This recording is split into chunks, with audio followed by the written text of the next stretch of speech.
Hello মুন্সিগঞ্জবাসী, দেখতেই পাচ্ছেন আমাদের মধ্যে কিন্তু তাহির হুজুর অলরেডি চলে এসেছে। আর আমাদের এখানে যে ওয়াজটি হয়েছিল, আমি যে একটা ভিডিও আপলোড করছিলাম, পোস্ট করছিলাম, আপনারা সবাই দেখেছেন।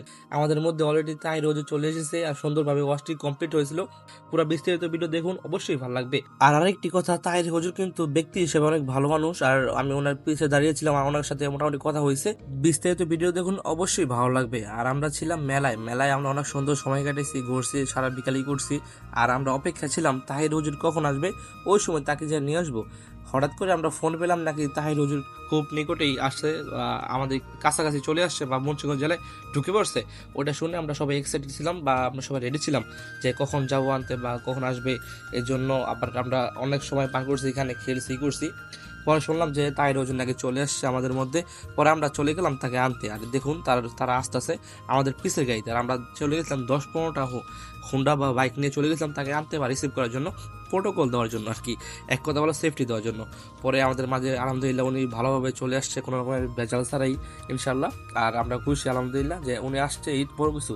আর অনেক অনেক জায়গায় এরকম ওয়াজ হয় যে বড় বড় বক্তা আসার কথা থাকে, আসে না বা আসতে পারে না, ভেজাল হয়, এই হয় সেই হয়। অনেক ভালোভাবে কিন্তু আসছে। আর দেখতে পাচ্ছেন আমরা আমরা আমাদের এখানে যে ভাই আছে, যে ভাইয়ের বাসায় আসছে, আমাদের পাশের গ্রাম ফুসের গ্রামে আসছে। ওই ফুসের গ্রামের যে ভাই আনছে ওনাকে অনেক আপ্যায়ন করছে, অনেক ভালোভাবে করছে। হ্যাঁ, আর ওনার সাথে আমাদের কথা হয়েছে, অনেক ভালো লোক বা ব্যক্তি হিসেবে লোক ভালো। ওনার সোশ্যাল মিডিয়া বা ওনার এমনি যা আছে তা ওটা তো আমরা বিষয়ে বলতে পারবো না বা জানি না, যেটা আমরা ওটা নিয়ে কথা বলতে চাচ্ছি না। যাই হোক, এভাবে অনেক লোক ভালো ছিল আর ওনার সাথে কথাবার্তা ওই বড় ভালো লাগছে আর অনেক ভালো একটা সময় কাটছে। আর আমরা এই ওয়াজটি হওয়াতে আমাদের অনেক ভালো লাগছে যে আমাদের গ্রামে বা আমাদের এদিকে একটি অনেক বড় ওয়াজ এখানে করছে। যারা করছে আমাদের যে ভাই ব্রাদার বা আমাদের পাশের গ্রামে যে ভাই আছে, যে ভাইটি ওয়াজটি পরিচালনা করছে, আলহামদুলিল্লাহ অনেক ভালো কাজ করছে। অনেক কথা বলে ফেলছি আমরা আজকে, তাই হুজুরের বক্তব্য শুনি বা তার ওয়াজ শুনি, অবশ্যই ভালো লাগবে। আর তার বাণীগুলো আমরা সবাই মনোযোগ দিয়ে শুনি। আর চলুন ভিডিওটা পুরো দেখি। আর লাস্টের পর্যন্ত যারা থাকবেন তারা অবশ্যই লাইক কমেন্ট শেয়ার করে পাশে থাকবেন। চলুন এনজয় করুন। আবার লান্দুইরা জামাতে নামাজও পড়ছে। কারবারের ঘটনা যদি ইহুদিরা ঘটাইতো মনটারে বুঝ দিতাম, খ্রিস্টানরা ঘটাইলে মনটারে বুঝ দিতাম। ঘটাইছে দাড়িওয়ালা, টুপিওয়ালা, পাগড়িওয়ালা। তাই মানে বোঝা গেল ইসলামের সবচাইতে ক্ষতি ইহুদি খ্রিস্টানরা করে নাই, ইসলামের বেশি ক্ষতি করছে লেবাসদারি মুনাফিক মুসলমানরা।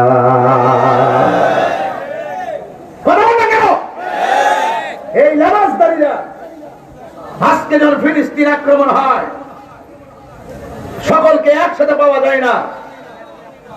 আমাদের মুসলমানদের যে ক্ষমতাসীন যে রাষ্ট্রগুলো, এই রাষ্ট্রগুলো গোপনে গোপনে পরশক্তিদের কাছে মাথা নত করে দেয়।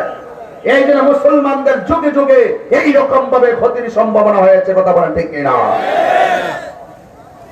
আপনি কি মনে করেন আজকে যারা আসছে সবাই একবার তাই হুজুরের ভক্ত? প্রশ্নই আসে না। এক একজনের ফলোয়ার হতে হতে এমন এক অবস্থা গেছে, আমি যদি 1000 ভালোটাও বলি এটাও ভালো লাগে না, আরেকজন হুজুর যদি 1000টা ভালো লাগে তার ভালো লাগে না। এখনো পর্যন্ত নিজেরা মুসলমানদের এক হইতে পারে নাই। কথা বলেন ঠিক কিনা? যদি এক হইতে পারতো কখনো এই ধর্মের এত বিভক্তি সৃষ্টি হইতো না। এক প্ল্যাটফর্ম হতে পারলে কখনো পরাশক্তি যারা আছে কোন দেশ আমার দেশের মানুষের সঙ্গে বাবুগিরি করার সুযোগ পেত না। এই যে বাংলাদেশে দেখবেন এই ব্যবহার হওয়া শুরু হয়েছে, দেখবেন গাল ব্যস্ত আছে, কপাল ব্যস্ত আছে, ভিতর ব্যস্ত আছে, শুধু ভান্ডারের জন্য, সবকিছু বিক্রি করার জন্য, সব দিয়ে দিবে স্বার্থের জন্য। কেউ দেশকে ভালোবাসে না, কেউ ধর্মকে ভালোবাসে না, সব স্বার্থবাদী মানুষ। কথা বলে ঠিক লাগে?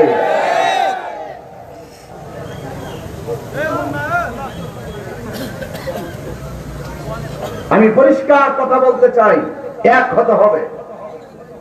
আমাদের প্রভু এক, এক নবীর উম্মত, জীবন বিধান ওই সেই বাণী কোরআন।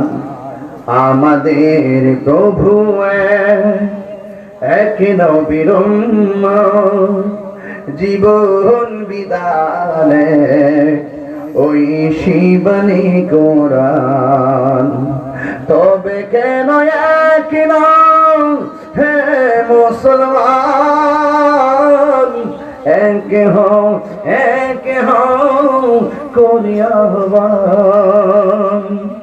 বাইতুল্লাহে মদিনা শরীফে উহুদ পাহাড়ে বদরের মাঠে একটা তো জীবন আর মরণ তো একটাই, একটা তো জীবন আর মরণ তো একটাই, একই সাথে মিলে মিশে একটাই প্রাণ। তবে কেন এক নও হে মুসলমান, এক হও করিয়া আহ্বান। আমাদের প্রভু একই নবীর জীবন বিধানে ওই শিবনী কোরআন। তবে কেন এক নও হে মুসলমান, এক হও করিয়া আহ্বান। জোরে জোরে কে সুবহানাল্লাহ বলা যাবে না। মুন্সিগঞ্জের ভাই, দলাদলির আর দরকার নাই। হয়তো আমাকে বুঝাইয়া তোমার দলে নিয়ে যাও, আর নাইলে তোমাকে বুঝিয়ে আমার দলে আসবে। জীবনে অনেক ক্ষতি হয়ে গেছে মুসলমানদের, কারবালা তার বাস্তব প্রমাণ। কেমনে রে ইমামে হাসানের মুখ দিয়ে বিস্ফান করে দিলি? তোরা কি জানোস না এই ঠোঁটের মধ্যে আমার নবী 1000 বার চুমা দিয়েছেন? কেমনে হোসাইনের গলার মধ্যে তোরা ছুরি চালাইলি?